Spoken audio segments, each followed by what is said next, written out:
Income tax return file ಮಾಡುವ ಮೊದಲು ನಿಮ್ಮ 26AS ಮತ್ತು TIS ರಿಪೋರ್ಟ್ ಚೆಕ್ ಮಾಡಿದ್ದೀರಾ?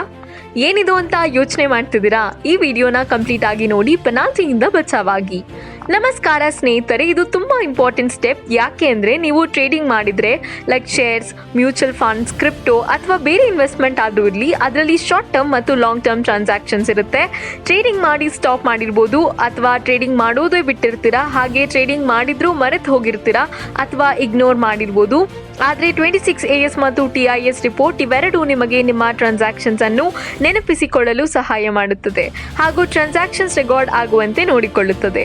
ಹೀಗಾಗಿ ಆ ಇನ್ಕಮ್ ಡಿಕ್ಲೇರ್ ಮಾಡದೆ ITR ಫೈಲ್ ಮಾಡಿದ್ರೆ ಮುಂದೆ ಇಂಟ್ರೆಸ್ಟ್ ಮತ್ತು ಪೆನಾಲ್ಟಿ ಸಮೇತ ಕಟ್ಟಬೇಕಾಗುತ್ತೆ. ಆದ್ದರಿಂದ ಫೈಲ್ ಮಾಡುವ ಮೊದಲು ಎಲ್ಲ ಡೀಟೇಲ್ ಸರಿಯಾಗಿ ಚೆಕ್ ಮಾಡೋದು ತುಂಬಾ ಮುಖ್ಯ. ಈ ಪ್ರಾಸೆಸ್ ಬಗ್ಗೆ ಕನ್ಫ್ಯೂಷನ್ ಇದ್ರೆ ಅಥವಾ ಡೌಟ್ ಇದ್ರೆ ಗುರುರಾಜ್ ಅಸೋಸಿಯೇಟ್ಸ್ಗೆ ಬನ್ನಿ. ಅವರು ನಿಮ್ಮ 26AS ಮತ್ತು TIS ರಿಪೋರ್ಟ್ ಅನ್ನು ಪ್ರಾಪರ್ ಆಗಿ ಚೆಕ್ ಮಾಡಿ ನಿಮಗೆ ಕರೆಕ್ಟ್ ಸಜೆಷನ್ಸ್ ಮತ್ತು ಗೈಡೆನ್ಸ್ ನ ಕೊಡ್ತಾರೆ. ನೀವು ಟ್ರೇಡ್ ಮಾಡಿದ್ರು, ಸೆಲ್ ಮಾಡಿದ್ರು, ಮರ್ತ್ ಬಿಟ್ಟಿದ್ರು ಎಲ್ಲ ಡೀಟೇಲ್ಸ್ನ ಎಕ್ಸ್ಪ್ಲೇನ್ ಮಾಡ್ತಾರೆ. And that too step by step. Smart ಆಗಿರೋದು ಅಂದ್ರೆ ITR ಫೈಲ್ ಮಾಡುವ ಮೊದಲೇ ನಿಮ್ಮ 26AS ಮತ್ತು TIS ರಿಪೋರ್ಟ್ ಚೆಕ್ ಮಾಡ್ಕೊಳ್ಳಿ. ಗುರುರಾಜ್ ಅಸೋಸಿಯೇಟ್ಸ್ ಜೊತೆಯಲ್ಲಿ ಸೇಫ್ ಸೈಡ್ ಇರೋದು ಆಲ್ವೇಸ್ ಬೆಸ್ಟ್.